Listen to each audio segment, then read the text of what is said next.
Yes, Revolt Nation, it's DJ Damage here live in Studio B. Now, joining me today via Skype is a man of many hits who will be dropping a big mixtape on Christmas Day. I'm talking about the one and only Fab, man. What's going on, Fab? As you can see, everybody's excited, man. You announced this mixtape is going to drop on Instagram for Christmas, for the holiday season, man. You know, the S.O.U.L tape, this ranks as one of the most consistent mixtape series, period. Why do you think people connect so much with it? I mean, I think it's a different taste of music, and I think it's a different taste of music for even like me, you know what I'm saying? When I started doing it at first, it was, you know, kind of doing it off of a different vibe, and that's why I really wanted to do it, kind of like a vanity project of a different vibe, you know, whether it was, you know, because of the soul beats and, you know, just still me, but just over a different, you know, taste of music a little bit, I thought. So that's where it originally, you know, kind of came from. And, you know, through the series, you know, S.O.U.L Tape 2, I continued that and kind of doing the same thing here with S.O.U.L Tape 3. I think this is going to be the last of it, though. Oh, man. The last, you know, people not gonna like that, man. You just gonna end it like that? Yeah, I think I think you do 3, man. I think you give them the trilogy, and you know, you move on to a new series or something. You know what I'm saying? And you know, I definitely wanna. One of the things that I was doing with the tapes, you know, too, was trying not to go dormant. You know what I'm saying? While I was still working on a project. And while I was touring, while I was doing all these other things, I would do, you know, maybe a mixtape just to, you know, hold over and kind of, you know, keep fans who wanted to hear some music, you know, so give them something to hear. You know what I'm saying? So I think the third installment would probably be the last one, and then you know, if I do another mixtapes, any kind of mixtape series, it'd probably be a new series. Okay, start off a new series. Everybody's gonna love that. Now, you're known for your R&B collaborations like Trey Songz, The Dream. Can we expect any big R&B collabos on the S.O.U.L Tape 3? Well, we do got some guys on there that I do got some you know, R&B artists on the S.O.U.L Tape. The intro, which I just released. Stacey Barth, who's, you know, a skilled writer within the game, but also now stepping into the world as an artist herself. And you know, with this project too, I wanted to give some of, you know, the coming up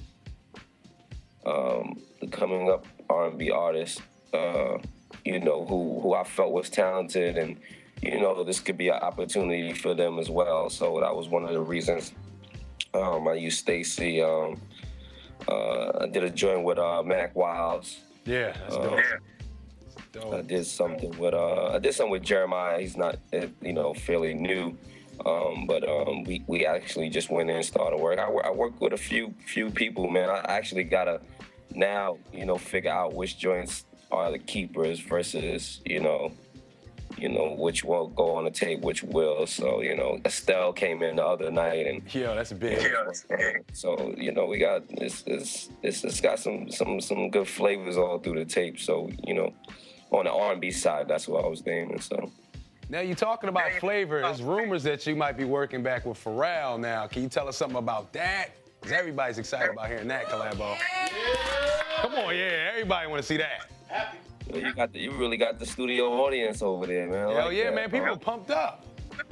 Yeah, you know, I've been working with Pharrell and just getting with him, you know, when I was trying to figure out the sound of the album, not trying to figure it out, but kind of shake the sound of the album. And I respect Pharrell's, you know, musical talent and background. So, you know, we went in and, you know, created music, but also wanted to get in with him and just play him some of the stuff I had and try to, you know, figure out the right sound, man. I think, you know, so it works sonically. I think in albums in the past, I haven't really done that. And, you know, I kind of started that the same process that I usually do with the album this time. But then after I got through it,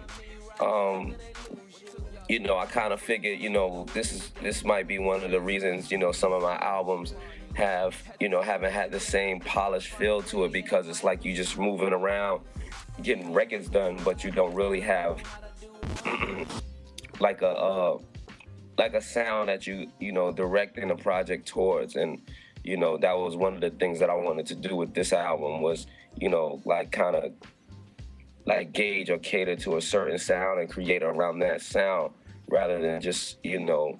And sometimes I tried it before and then it just, you know, different things happen. You get certain records and it's a smash record. I remember the last project, you know, I was kind of going down a certain path, and then I ended up getting a record from Dream, which was, you know, to this day was Throw It in the Bag. Big and it was kind of there. off. It was kind of off from what we were doing, but it still was a great record, man. And I remember when I was doing it, somebody had some little kids in the studio, and the little kids were just they couldn't get that melody out their head. They was and I looked at that and was like, yo, that's the making of a hit record right there, when you can't really get it out of your head from you just hearing it a few times, and now, you know, you walking around the rest of the day, you know, humming that melody. Fab, I want to thank you for joining us, man. You already know Revolt. Make sure you check out his mixtape that's dropping on Christmas. It's S.O.U.L Tape 3.